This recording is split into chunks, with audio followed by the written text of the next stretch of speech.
Business with a servant's heart. Welcome to the podcast. Inspiration, motivation takes.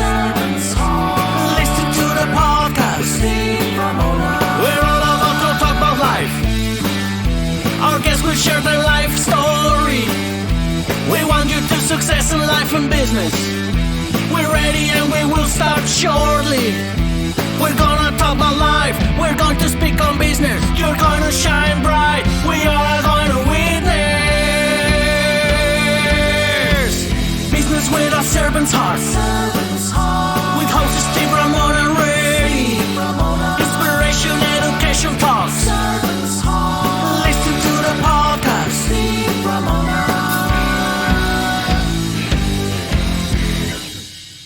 BrainShare Business Mentors proudly presents BrainShare.us, the ultimate business education platform, delivering the proven systems, processes, tools, and knowledge that empower you to build the business of your dreams. With 13 high-powered courses encompassing over 240 lessons accessed online on your schedule. Running a business is the hardest thing you'll ever do. We've helped thousands of business owners gain the leadership, communication, and business skills needed to build the business of their dreams. We can help you. Choose your learning path. Scuba Squad is the premier membership program for today's business leaders with access to all BrainShare material and double our money-back guarantee.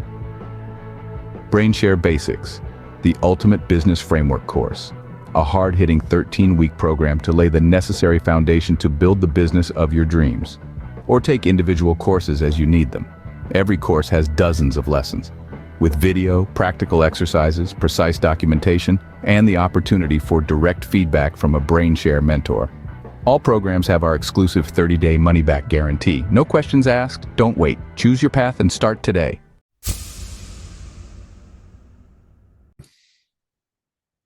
Welcome to Doing Business with a Servant's Heart podcast.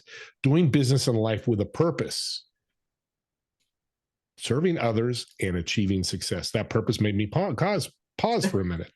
I'm your host, Steve Ramone. As you can see, this is live and mistakes happen, and that's okay because you're still going to love this guest. Now, we created this show for you because we want everyone to be motivated, inspired, and educated to learn how to do business, live life, to make an impact in the world. I want you all to think as you're listening to my incredible guest, how will you serve today? And what impact will you create from that service? I want to thank my two sponsors, PitchDB and BrainShare.us. Build a business that works without you. Discover how to create a self-sustaining business that thrives even in your absence. You can have a business that doesn't tie you down. Will guide you through the steps to build an enterprise that operates smoothly without your constant oversight. Visit BrainShare.us to learn how to set the foundations for a business that stands the test of time. With BrainShare Business Mentors, you can build a business that works without you. And PitchDB, successfully connect with over 11,000 conferences, 3 million podcasts, to be a guest to build your thought leader platform and scale your business. Increase your network and build your expertise. Done with the promos. Thank you, my sponsors. Those three things I talked about: educated, inspired, and motivated. My guest will do all three in spades. And I'm an old guy. Spades means it's going to grow like crazy. It's going to be awesome.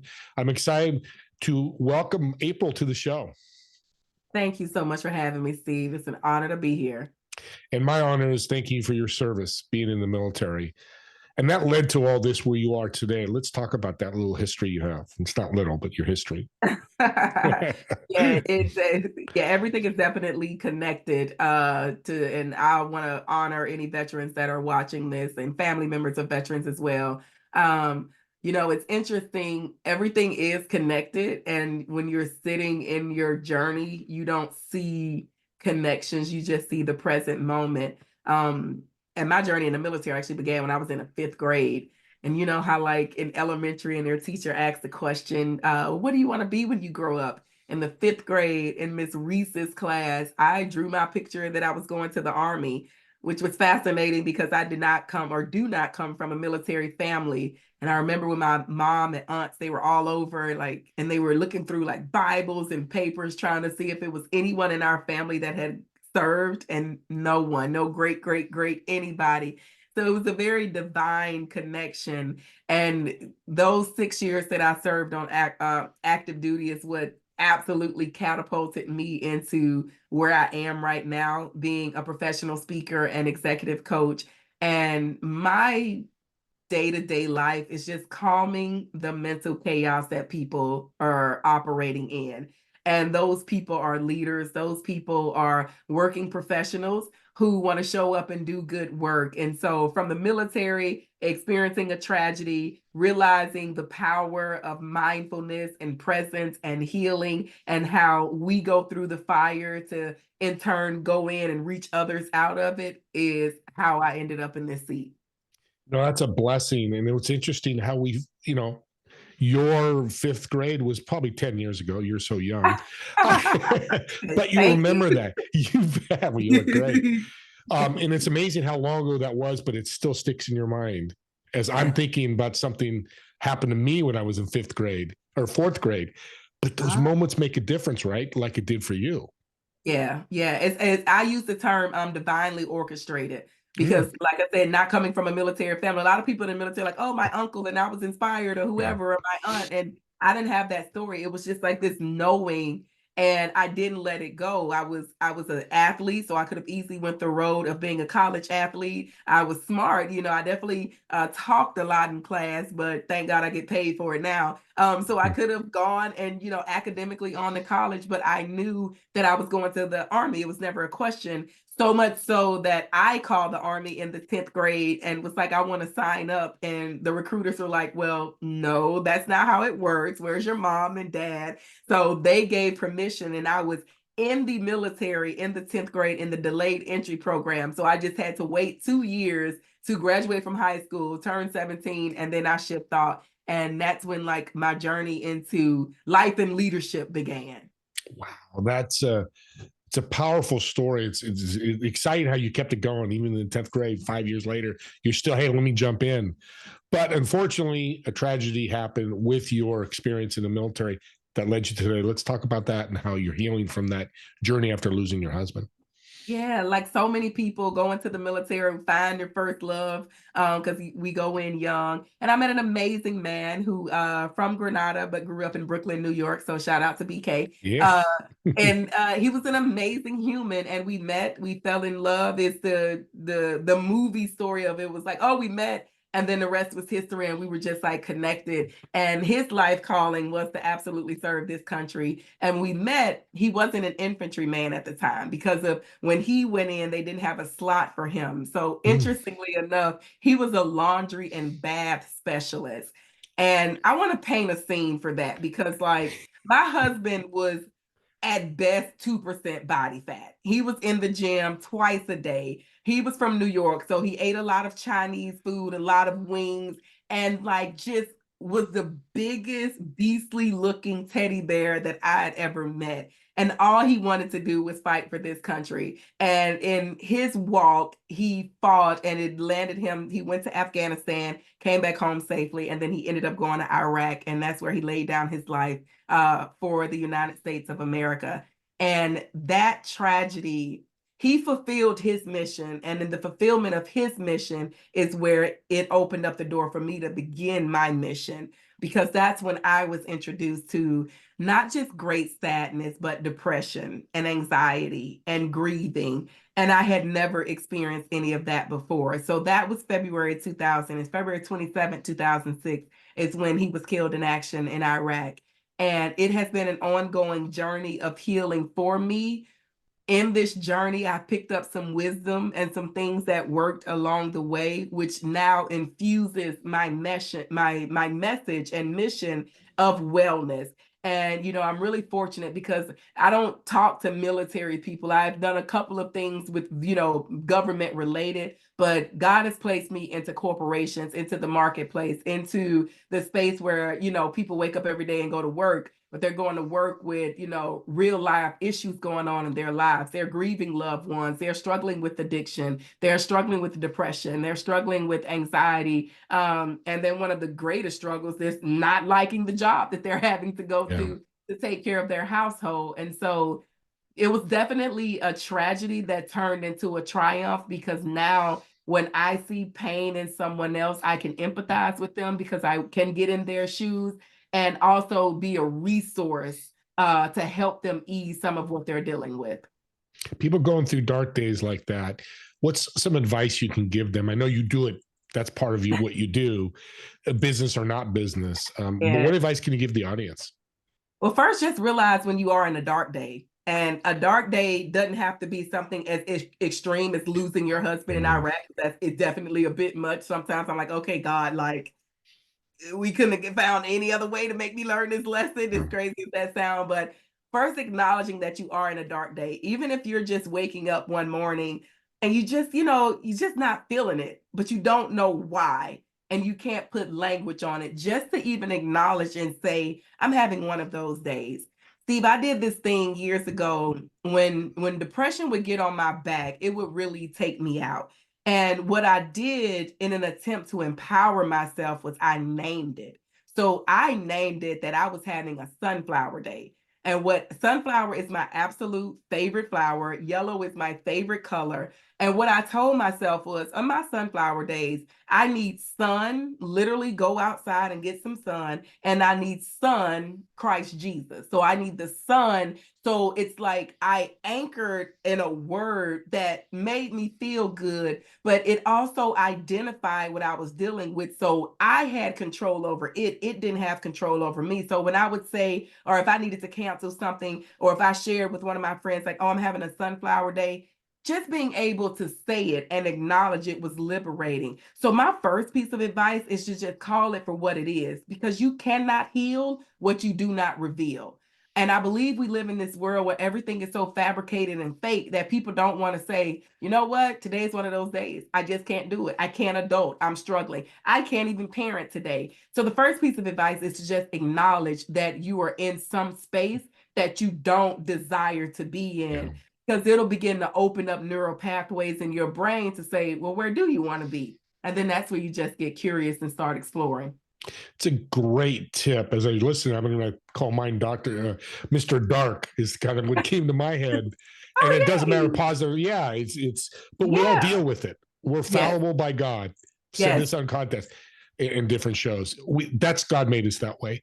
Yeah. But you made it a way where you can name it, label it. Is not a great word, but it becomes more acceptable when you put it instead of I'm just having a day. Yes. Well, I'm having a purple day. Today's purple. I'm going to put purple on. Audience, that's $1 million mental health tip right there. That's huge. Yes, like take ownership of it. Call it something. We call everything something. Everything has a name, right? Even if a person is missing and they have a body, you're Jane Doe. So even like everything is identified. And if we don't identify something, then you don't know what to do with it, right? It's like we've transitioned from hieroglyphics to emojis, and we can still have full conversations because we got something that we can call it to construct it, to give it a message. So when I call those days a sunflower day, I'm telling myself what I need. Even though I'm sad, I know if I go outside and get in that sun, like physiologically, I'm going to feel better. I know if I pray and ask God to come in and take away some of the pain, I will feel better. I know just thinking about a sunflower, when sunflowers, they face the sun. And if they can't find the sun, they will face each other. So it reminds me, phone a friend, get on the phone with somebody. Don't stay and sit in the darkness by yourself. So I had to take my power back by giving it a name. Yeah, and it's like meditation when you're down too. People go, well, you're by yourself. No, you're not. You're meditating. You're talking to a spirit. Yes. Because it came to my head while you're talking. You're so brilliant. This is an incredible person. No, because you're getting, and I hope the audience is too, is thinking, because my first thought was, okay, I'm meditating because I do in prayer. Mm-hmm. But that's being alone, but you're not alone. Maybe you're talking to God. Maybe you're talking to a spirit. And again, it's up to you. Yeah. This is so powerful. Well, that leads to your executive coaching that you're doing. Does the military background help you with that? How does it help you? Oh, absolutely. Like leading, I know I am called to help leaders lead better, because even in the military, when I was a young sergeant and I moved up the ranks in those 6 short years, which it's funny, everyone who knows me from the military know if like that tragedy didn't happen, I would have probably stayed in and retired, just because I got I understood it quickly and I moved up the ranks quickly. I was physically active, mentally strong, and just capable. And being a leader quickly and standing to the sergeant, your soldier stand, I mean, as a sergeant, your soldier stand to the left if you're like a squad leader. And I remember I would look down that line and I would see these 6 humans who looked to me for guidance, who looked to me for direction, who had to let me know when something was going on with them. And with the exception of one of them, they were all older than me. And so it was like, so I'm sitting here and of course I had to check myself, like, can I do this? And, am I capable? How can I tell someone who's older than me, like what to do, even though it's not telling them what to do, it's guiding them. So I always think about the fact that the reason I got to the far right of that line was because I did the work. And in the doing of the work, I listened to the leaders above me. And so when I'm executive coaching, I always have executive coaches. I have mentors above me. I'm always reading and learning leadership. So when I'm leading my CEOs, no, I haven't been the CEO of a multi-million-dollar organization. I've been the COO of one, but I haven't been the CEO, but I've led humans. I've led humans overseas and I brought them all back home safely. I've been able to have uncomfortable conversations. I've been able to, look at people and not go off just what I see. There's so much talk around diversity, equity, inclusion, and things of that nature. You have to see the spirit of someone that you're called to serve. And as leaders, all you're doing is being called to serve these people. And with my executive coaching clients, I'm very fortunate. I only attract spiritual people. So we'll be on the call and we will pray or we will just flow in the spirit and God will drop stuff in my spirit and give to them. And it's not all about just strategy and looking at, okay, we need this training and, getting down to the work. It's just, how can I human better so I can better lead these humans as I serve them and we serve our clients, patients, and constituents. How can I human better? I'm Yes. writing that down because that is a phrase that's so powerful. Something I'm getting from you, and we really connected when we first met. God was our first connection, and other things. I think a healing for what you've been through or trauma, and I've got a number of people I mentioned, Jeff, to you as well. You show a face of you're joyful, you smile a lot, but you still have sunflower days. Yes. And you're aware of them, and that's healing, isn't it? Yes. Okay. That is healing. I remember when I released my book and I told my story, The Missing Piece in Forgiveness, Overcoming the Impossible. I co-authored that book, and there is a different piece to my story that if your listeners want to read it, they'll have to go order the book off Amazon. And I remember the morning when I sent the final manuscript to the publisher, I was overcome by emotions. Like, what am I doing? I'm telling the world I did this and da da da da da da da.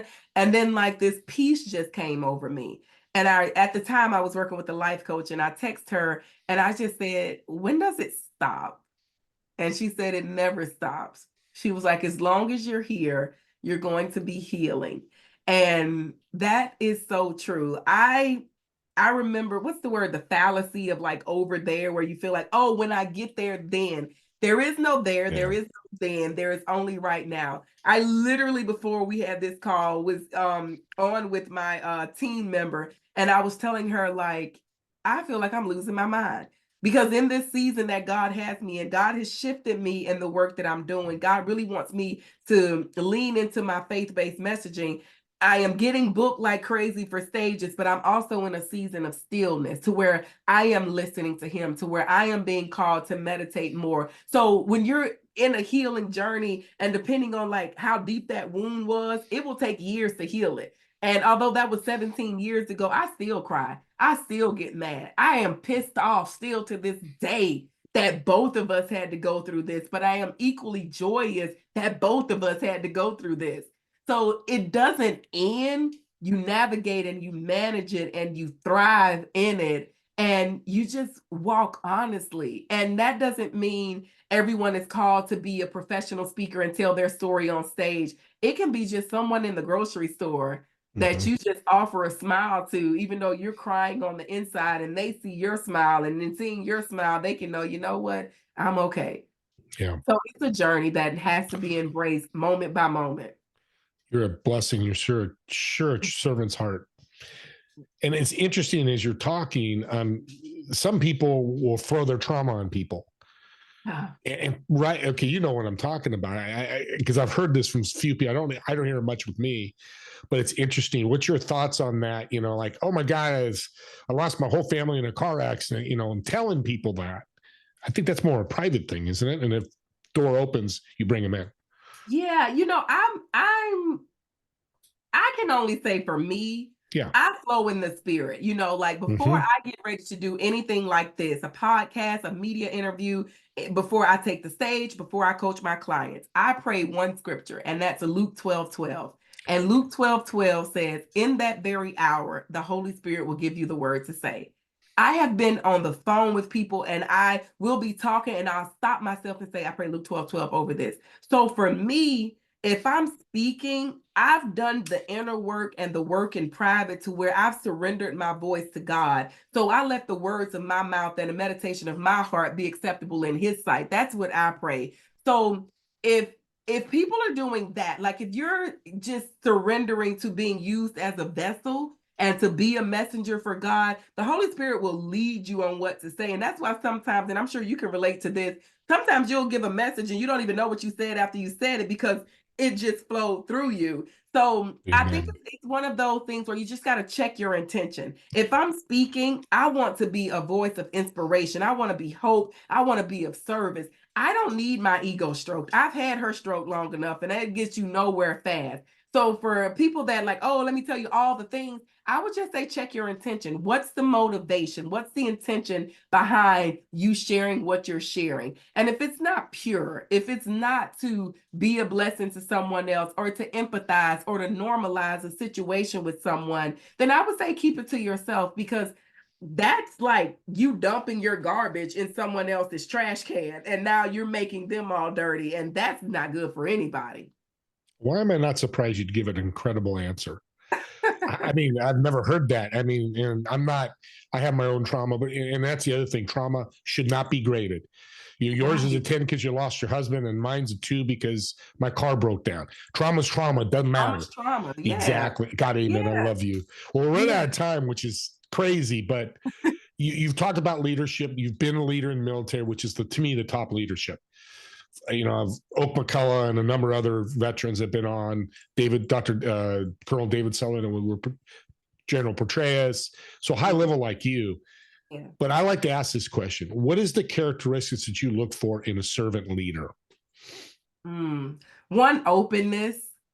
uh because we're all human, we're all going through the same experience, it looks different, it has different colors, it has different time. I until someone else comes around and say it better, Maslow hit the nail on the head with the hierarchy of needs. Like, we all want a sense of belonging, we all want to be psychologically safe, have our needs provided for, and then get to the point to where we can actualize ourselves and say, you know what, I know who I am and I know whose I am. So I look for openness. I don't believe a leader should be restricted in showing up unapologetically and authentically as themselves. And I say that because real leaders will have done the work again in private. So what people see in public, that openness is coming from a very authentic, grounded place. And I'll say healed, understanding it is a journey, but I will never like write a book how to overcome grief. No, I can write a book how to manage grief, how to live with grief, but like you don't just overcome it.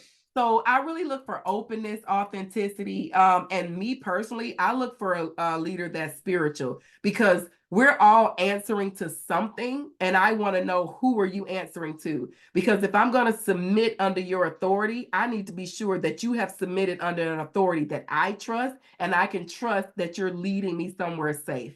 So that's what I look for. That's authenticity is the big one there. There's a number of them.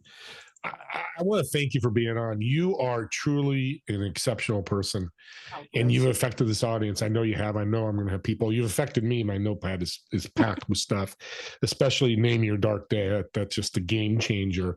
How can people reach out or learn more about you?